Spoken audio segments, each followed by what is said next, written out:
प्रसिद्ध व्यंग्यकार बेढब बनारसी चिकित्सा का चक्कर।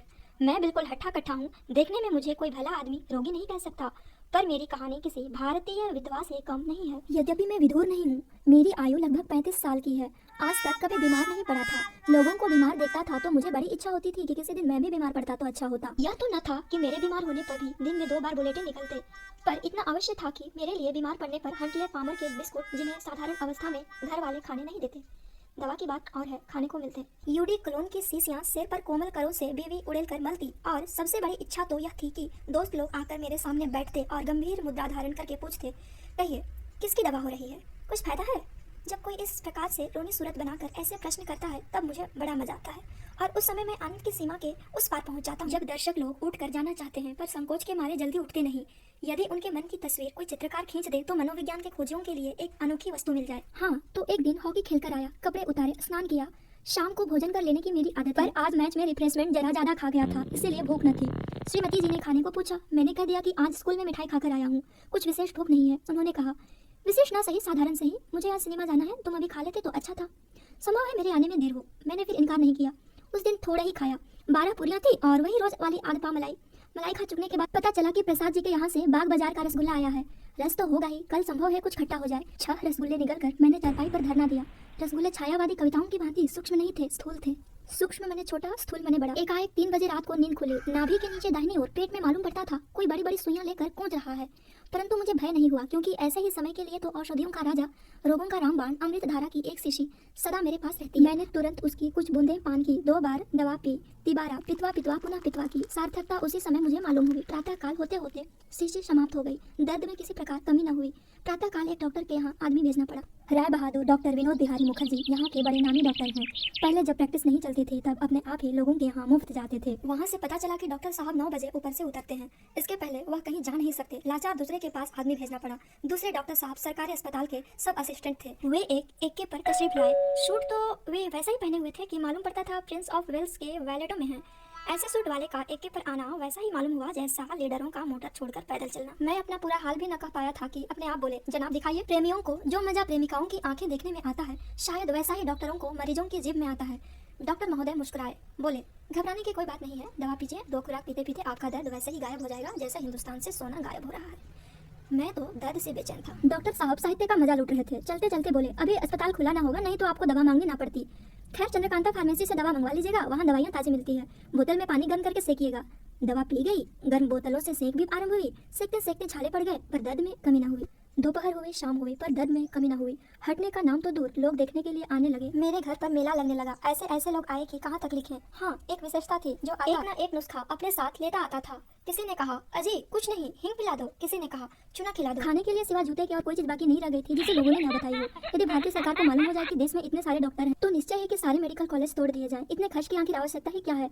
कुछ समझदार लोग भी आते थे जो इस बात की बहस छेड़ देते थे कि असहयोग आंदोलन सफल होगा कि नहीं, ब्रिटिश नीति में कितनी सच्चाई है, विश्व आर्थिक सम्मेलन में अमेरिका का भाषण बहुत ही स्वार्थपूर्ण हुआ, इत्यादि। लेकिन मैं इस समय केवल स्मरण शक्ति से काम ले रहा हूँ। 3 दिन बीत गए, दर्द में कमी न हुई। कभी कभी कम हो जाता था, बीच बीच में जोरों का हमला भी हो जाता था, मानो चीन जापान का युद्ध चल रहा हो। तीसरे दिन तो यह मालूम होता था कि मेरा घर क्लब बन गया है। लोग आते मुझे देखने के लिए, पर चर्चा छिड़ते थे कि पंडित बनारसी दास ने इस बार किसको पछाड़ा। प्रसाद जी का अमोक नाटक स्टेज की दृष्टि से कैसा है। हिंदी के दैनिक पत्रों में बड़ी अशुद्धियां रहती है। अब देश में अनार्किस्ट नहीं रह गए हैं। लॉर्ड वेलिंगटन अब ब्रूक बांट चाय नहीं पीते। छतारी के नवाब टेढ़ी टोपी क्यों लगाते हैं, और राय कृष्णदास हफ्ते में 9 बार दाढ़ी क्यों बनवाते हैं। अर्थात लॉर्ड वेलिंगटन और महात्मा गांधी से लेकर रामजियावन लाल पटवारी तक की आलोचना यहीं बैठकर लोग करते थे। और यहाँ दर्द की वह दर्दनाक हालत थी कि क्या लिखूं, मुझे भी कुछ बोलना ही पड़ता था। ऊपर से पान और सिगरेट की चपत अलग। भला दर्द में क्या कमी हो। बीच बीच में लोग दवा की सलाह और डॉक्टर बदलने की सलाह, और कौन डॉक्टर किस तरह का, यह बतलाते जाते थे। आखिर में लोगों ने कहा कि तुम कब तक इस तरह पड़े रहोगे, किसी दूसरे की दवा करो। लोगों की सलाह से डॉक्टर चूहानाथ खतरजी को बुलाने की सलाह हुई। आप लोग डॉक्टर साहब का नाम सुनकर हंसेंगे, पर यह मेरा दोष नहीं है, डॉक्टर साहब के माँ बाप का दोष है। यदि मुझे उनका नाम रखना होता तो अवश्य ही कोई साहित्यिक नाम रखता, परंतु ये यथा नाम तथा गुण। आपकी फीस 8 रुपए थी और मोटर का 1 रुपया अलग। आप लंदन के FRCS थे। कुछ लोगों का सौंदर्य रात में बढ़ जाता है, डॉक्टरों की फीस रात में बढ़ जाती है। खैर, डॉक्टर साहब बुलाए, आते ही हमारे हाल पर रहम किया और बोले, मिनटों में दर्द गायब हो जाता है, थोड़ा पानी गर्म करवाइए, तब तक यह दवा मंगवाइए। एक पुर्जे पर आपने दवा लिखी, पानी गर्म हुआ, 2 रुपए की दवा आई। डॉक्टर बाबू ने तुरंत एक छोटी सी पिचकारी निकाली और उसमें एक लंबी सुई लगाई। पिचकारी में वह दवा भरी और मेरे पेट में वह सुई क्रोच का दवा डाली। यह कह देना आसान है कि मेरा कलेजा निगाहों के नेजे के घुस जाने से रेजा रेजा हो गया, अथवा उनका दिल बरूनी की बर्चियों के हमले से टुकड़े टुकड़े हो गया है। पर अगर सचमुच एक काल्पनिक भी धस जाए तो बड़े बड़े प्रेमियों की नानी याद आ जाए, प्रेमिकाएं भूल जाए। डॉक्टर साहब कुछ कहकर और मुझे सांत्वना देकर चले गए। इसके बाद मुझे नींद आ गई और मैं सो गया। मेरी नींद कब खुली मैं कह नहीं सकता, पर दर्द में कमी हो चली थी और दूसरे दिन प्रातः काल पीड़ा रफू चक्कर हो गई थी। कोई 2 सप्ताह मुझे स्वस्थ होने में लगे। बराबर डॉक्टर चूहानाथ के दर्जे की दवा पीता रहा। 18 आने की शेषी प्रतिदिन आती रही। दवा के स्वाद का क्या कहना, शायद मुर्दे के मुख में डाल दी जाए तो वह भी तिलमिला उठे। 15 दिन के बाद मैं डॉक्टर साहब के घर गया, उन्हें धन्यवाद दिया। मैंने पूछा कि अब तो दवा पीने की कोई आवश्यकता न होगी। वे बोले, यह तो आपकी इच्छा पर है, पर यदि आप काफी एहतियात न करेंगे तो आपको अपेंडिसाइटिस हो जाएगा। यह दर्द मामूली नहीं था, असल में आपको सिलियोसेंट्रिक कोलाइटिस हो गया था और उससे डेवलप कर पेरिकार्डियल हाइड्रेट्यूलिक स्टमकालिस हो जाता। फिर ब्रह्मा भी कुछ नहीं कर सकते। मालूम होता है कि आपकी श्रीमती बड़ी भाग्यवती है। अगर 6 घंटे की देरी और हो जाती तो उन्हें जिंदगी भर रोना पड़ता। वह तो कहिए कि आपने मुझे बुला लिया, कुछ दिनों और दवा कीजिए। डॉक्टर महोदय ने ऐसे ऐसे मर्जों के नाम सुनाए कि मेरी तबीयत फड़क उठी। भला मुझे ऐसे मर्ज हुए जिनका नाम साधारण क्या पढ़े लिखे लोग भी नहीं जानते। मालूम नहीं ये मर्ज सब डॉक्टरों को मालूम है कि केवल हमारे डॉक्टर चूहानाथ को ही मालूम है। खैर दवा जारी रखी। अभी 1 सप्ताह भी पूरा ना हुआ था कि 2 बजे एकाएक फिर दर्द रूपी फौज ने मेरे शरीर रूपी किले पर हमला कर दिया। डॉक्टर साहब ने जिन जिन भयंकर मर्जों का नाम लिया था उनका स्वरूप मेरी तड़पती हुई आंखों के सामने नृत्य करने लगा। सोचने लगा कि हुआ हमला किसी उन्हीं में से एक मर्ज का। तुरंत डॉक्टर साहब के यहाँ आदमी दौड़ाया गया कि इंजेक्शन का सामान लेकर चलिए। वहाँ से आदमी बिना मांगी पत्रिका की भांति लौटकर आया कि डॉक्टर साहब कहीं गए हैं। इधर मेरी हालत क्या थी उसका वर्णन यदि सरस्वती शॉर्ट हैंड से भी लिखे तो संभवतः समाप्त न हो। एरोप्लेन के पंखे की तेजी के समान करवटें बदल रहा था। इधर मित्रों और घर वालों की कॉन्फ्रेंस हो रही थी कि अब कौन बुलाया जाए, पर डिसआर्मामेंट कॉन्फ्रेंस की भांति कोई किसी की बात न मानता था, ना कोई निश्चय हो पाता था। मालूम नहीं लोगों में क्या बहस हुई, कौन कौन प्रस्ताव फेल हुए, कौन कौन पास। जहाँ मैं पढ़ा कराह रहा था उसी के बगल में लोग बहस कर रहे थे। कभी कभी किसी किसी की चिल्लाहट सुनाई दी जाती। बीमार मैं था, अच्छा बुरा मुझे होना था, फीस मुझे देनी थी, परंतु लड़ कोई और लोग रहे थे। मालूम होता था कि उन्हीं लोगों में से किसी की जमींदारी कोई जबरदस्ती छीने जा रहा है। अंत में हमारे मकान के बगल में रहने वाले पंडित जी की विजय हुई और आयुर्वेदाचार्य रसज्ञ रंजन चिकित्सा मात्र प्रमेह गज पंचानन कविराज पंडित शुक्ल शास्त्री के बुलाने की बात तय हुई। आधा घंटा तो बहस में बीता। खैर किसी तरह से कुछ तय तो हुआ। एक सज्जन उन्हें बुलाने के लिए भेजे गए। कोई 45 मिनट बीत गए, परंतु वहाँ से न वैद्य जी आए न भेजे गए सज्जन का ही पता चला। एक और दर्द इनकम टैक्स की तरफ बढ़ता ही चला जा रहा था, दूसरी ओर इन लोगों का भी पता नहीं, और भी दूसरी ओर इन लोगों का भी पता नहीं। बेचैनी और बढ़ी। अंत में जो साहब गए थे वे लौटे। वैद्य जी ने बड़े गौर से पत्रा देखा और कहा कि अभी बुध क्रांति वृत्त में शनि की स्थिति है। 31 फल में 9 विफल में शनि बाहर हो जाएगा और 1.5 घड़ी एकादशी का योग है। उसके समाप्त होने पर मैं चलूंगा, आप आधा घंटा में आइएगा। सुनकर मेरा कलेजा कबाब हो गया, मगर वे कह आए थे अतः बुलाना भी आवश्यक था। मैंने फिर उन्हें भेजा। कोई आधे घंटे बाद वैद्य जी एक पालकी पर तशरीफ लाए। आकर मेरे सामने कुर्सी पर बैठ गए। आप धोती पहले हुए थे और कंधे पर एक सफेद दुपट्टा डाले हुए थे। इसके अतिरिक्त शरीर पर सूत के नाम पर केवल जनेऊ था, जिसका रंग देखकर यह शंका होती थी कि कविराज की कुश्ती लड़कर आ रहे हैं। वैद्य जी ने कुछ और न पूछा, पहले नाड़ी हाथ में ली और 5 मिनट तक एक हाथ की नाड़ी देखी, फिर दूसरे हाथ की। बोले, वायु का प्रकोप है। यकृत से वायु घूमकर पित्ताशय में प्रवेश कर अंत्र में जा पहुंची है। इससे मंदाग्नि का प्रादुर्भाव होता है और इसी कारण जब भोज्य पदार्थ प्रतिहत होता है तब शूल का कारण होता है। संभव है मूत्राशय में अश्म भी एकत्र। कविराज जी मालूम नहीं क्या बक रहे थे और मेरी तबीयत दर्द और क्रोध से एक दूसरे ही संसार में हो रही थी। आखिर मुझसे रहा ना गया। मैंने एक सज्जन से कहा, जरा अलमारी में से आपटे का कोष तो लेते आइए। यह सुनकर लोग चकराए। कुछ लोगों को संदेह हुआ कि अब मैं अपने होश में नहीं हूँ। मैंने कहा, दवा तो पीछे होगी, मैं पहले समझ तो लूं कि मुझे रोग क्या है। पंडित जी कहने लगे, बाबू साहब देखिए, आजकल के नवीन डॉक्टरों को रोगों का निदान तो ठीक मालूम ही नहीं, चिकित्सा क्या करेंगे। अंग्रेजी पढ़े लिखों का वैद्यक शास्त्र से विश्वास उठ गया है, परंतु हमारे यहाँ ऐसी ऐसी औषधियाँ हैं कि एक बार मृत्यु लोक से भी लौटा लें।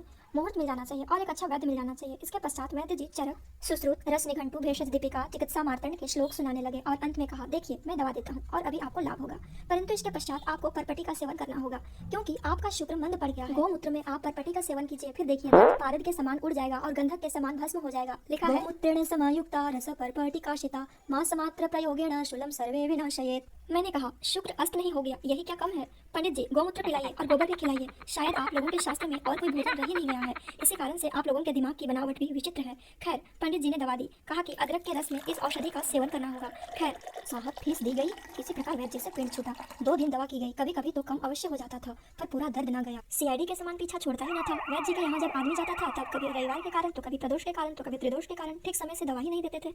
अब वैसी बेचैनी नहीं रह गई थी, पर बलहीन हो गया। खाना पीना भी ठीक मिलता ही न था। चारपाई पर पड़ा रहने लगा। दिन को मित्रों की मंडली आती थी, वो आराम देती थी, कम दिमाग चाटती थी अधिक। कभी कभी दूर से रिश्तेदार भी आते थे और सब लोग डॉक्टरों को गाली देकर और मुझे बिना मांगे सलाह देकर चले जाते थे। मैं चारपाई पर इंटर्न था। आखिर मेरा विचार हुआ कि फिर डॉक्टर साहब की याद की जाए। जिस समय मैं यह जिक्र कर रहा था, एक कांग्रेसमैन बैठे हुए थे। यह सज्जन अभी जेल से लौटे थे, मुझे देखने के लिए तशरीफ लाए थे। बोले, साहब आप लोगों को देश का हर समय ध्यान रखना चाहिए। ये डॉक्टर सिवा विलायती दवाओं के ठेकेदार के और कुछ नहीं होते, इनके कारण ही विलायती दवाएं आती हैं। आप किसी भारतीय हकीम अथवा वैद्य को दिखलाइए। ऐसी खोपड़ी वालों से मैं क्या बहस करता। मैंने मन में सोचा कि वैद्य महाराज को तो मैंने देख ही लिया, कुछ और रुपयों का ग्रह आया होगा, हकीम भी सही। एक की सलाह से मसीहो हिंद मुकाते जमा शुक्रातु शफा जनाब हकीम आलवे बुखारा साहब के यहाँ आदमी भेजा गया। आप फौरन तशरीफ लाए। इस जमाने में भी जब तेज से तेज सवारियों का प्रबंध सभी जगह मौजूद है, आप पालकी में चलते हैं। मेरा अभिप्राय यह नहीं है कि पालकी रख दी जाती है अथवा कहार कंधे पर ले लेता है और हकीम साहब उसमें टहला करते हैं। मेरा मतलब यह नहीं है कि जब किसी के यहाँ आप बुलाए जाते हैं तब पालकी के भीतर बैठकर आप जाते हैं। हकीम साहब आए। यद्यपि मैं अपनी बीमारी का जिक्र और अपनी बेबसी का हाल लिखना चाहता हूँ, पर हकीम साहब की पोशाक और उनके रहन सहन तथा फैशन का जिक्र न करना मुझसे न हो सकेगा।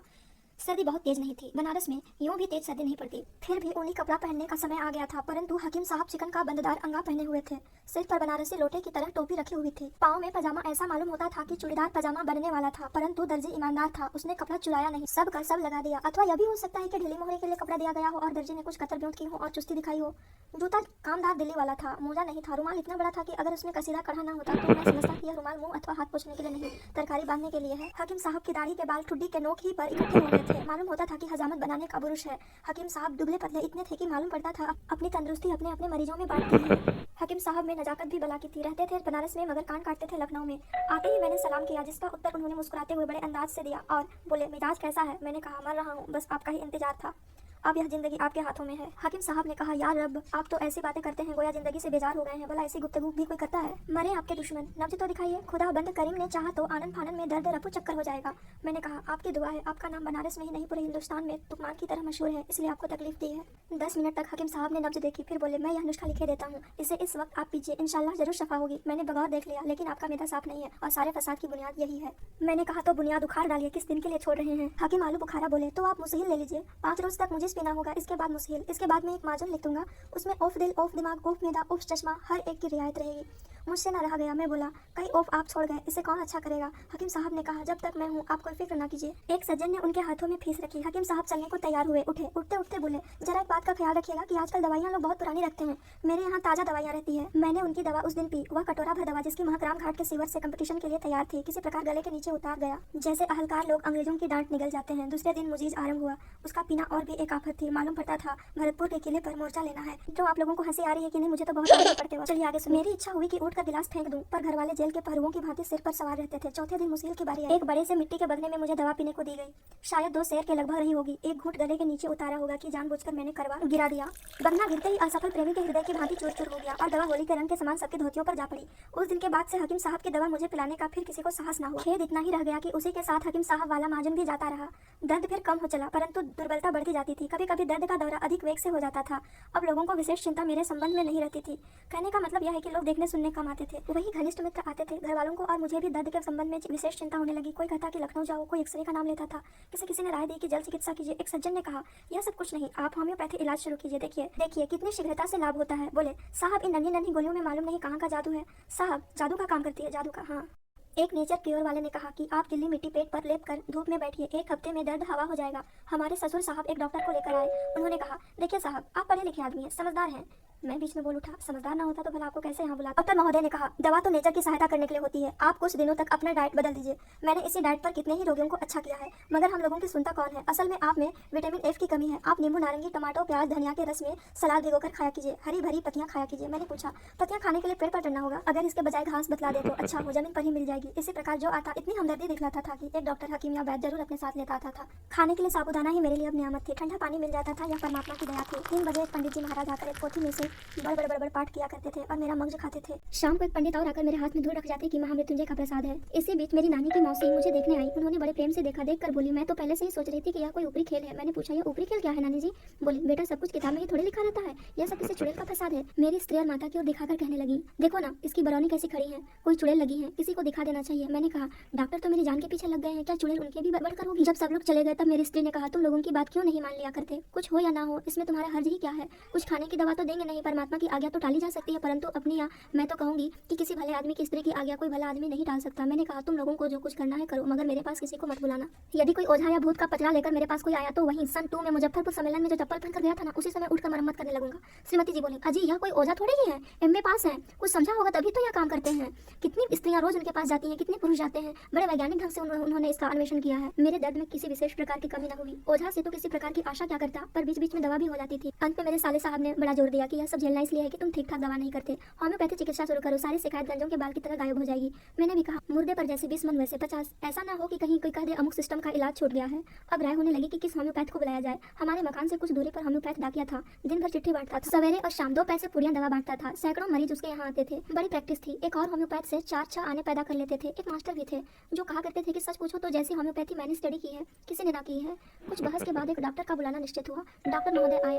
आप भी बंगाली थे। आते ही सिर से पांव तक मुझे 3-4 बार ऐसे देखा मानो मैं हानो लुलू से पकड़ कर लाया गया हूँ और खाट पर लिटा दिया गया हूँ। इसके पश्चात मेडिकल सनातन धर्म के अनुसार मेरी जीभ देखी गई। फिर पूछा, दर्द ऊपर से उठता है कि नीचे से, बाएं से कि दाएं से, नोचता है कि खौंचता है, चिकोड़ता है कि बकोड़ता है, मरोड़ता है कि खरबोटता है। मैंने कहा, मैंने तो दर्द की फिल्म तो उतराई नहीं है, जो कुछ मालूम होता है मैंने आपसे कह दिया। डॉक्टर महोदय बोले, बिना सिम्टम के देखे कैसे दवा दे नहीं सकता, एक एक दवा का वेरियस सिस्टम होता है। फिर मालूम नहीं कितने सवाल मुझसे उन्होंने पूछे। इतने सवाल तो ICS वाइवाओसी में भी नहीं पूछे जाते। कुछ प्रश्न यहाँ अवश्य बतला देना चाहता हूँ। मुझसे पूछा, तुम्हारे बाप के चेहरे का रंग कैसा था, कई बरस से तुमने सपना नहीं देखा है, जब तुम चलते हो तब नाक हिलती है या नहीं, किसी स्त्री के सामने जब खड़े हो तब दिल धड़कता है कि नहीं, जब सोते हो तब तुम्हारी दोनों आंखें बंद रहती है कि एक, सिर हिलाते हो तब खोपड़ी में खटपट की आवाज आती है कि नहीं। मैंने कहा, आप एक शॉर्ट हैंड राइटर भी साथ लेकर चलते हैं कि नहीं। इतने प्रश्नों का उत्तर देना मेरे लिए संभव है। फिर डॉक्टर बाबू ने 25 पुस्तकों का नाम लिया और बोले, फैरिंगटन यह कहते हैं कि, नैस यह कहते हैं कि, क्लार्क के हिसाब से यह दवा होगी। डॉक्टर साहब 15-20 पुस्तकें भी लेकर आए थे।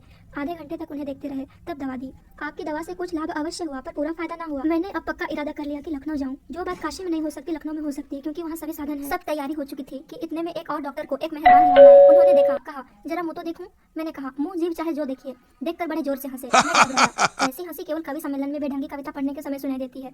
मैं चकित भी हुआ। डॉक्टर बोले, किसी डॉक्टर को यह सूझा नहीं, तुम्हें पायरिया हुआ है, उसी का जहर पेट में जा रहा है और सब फसाद पैदा कर रहा है। मैंने कहा, तब क्या करूं? डॉक्टर साहब ने कहा, इसमें करना क्या है, किसी डेंटिस्ट के यहाँ जाकर सब दांत निकलवा दीजिए। मैंने अपने मन में कहा, आपको तो यह कहने में कुछ कठिनाई नहीं हुई, गोया दांत निकलवाने में कोई तकलीफ ही नहीं होती। खैर रात में मैंने सोचा, मैंने भी यही निश्चय किया कि यही डॉक्टर ठीक कहता है। डेंटिस्ट के यहाँ से पूछवाया। उसने कहलाया कि 3 रुपए भी दांत उड़वाने में लगेंगे, कुल दांतों के लिए 96 रुपए लगेंगे, मगर मैं आपके लिए 6 रुपए छोड़ दूंगा। इसके अतिरिक्त दांत बनवाई 150 रुपए अलग। यह सुनकर पेट के दर्द के साथ साथ सिर में भी चक्कर आने लगा, मगर मैंने सोचा कि जान सलामत है तो सब कुछ, इतना और खर्च करो। श्रीमती से मैंने रुपए मांगे। उन्होंने पूछा, क्या होगा? मैंने सारा हाल कह दिया। वे बोली, तुम्हारी बुद्धि कहीं घास चली गई है क्या? किसी कवि का तो साध नहीं हो गया है कि ऐसी बातें सोचने लगी है। आज कोई कहता है कि दांत उखड़वा डालो, कल कोई कहेगा बाल उखड़वा डालो, परसों कोई डॉक्टर कहेगा कि नाक नचवा डालो, आंख निकलवा दो। यह सब फजूल है। तुम सुबह टहला करो, किसी एक भले डॉक्टर की दवा करो, खाना ठिकाने से खाओ, 15 दिन में ठीक हो जाओगे। मैंने सबका इलाज देख लिया। मैंने कहा, तुम्हें अपनी ही दवा करनी थी तो इतने रुपए बर्बाद क्यों कराए? कुछ दिन के बाद मैंने समझा कि स्त्रियों में भी बुद्धि होती है, विशेषतः 20 साल की आयु के बाद।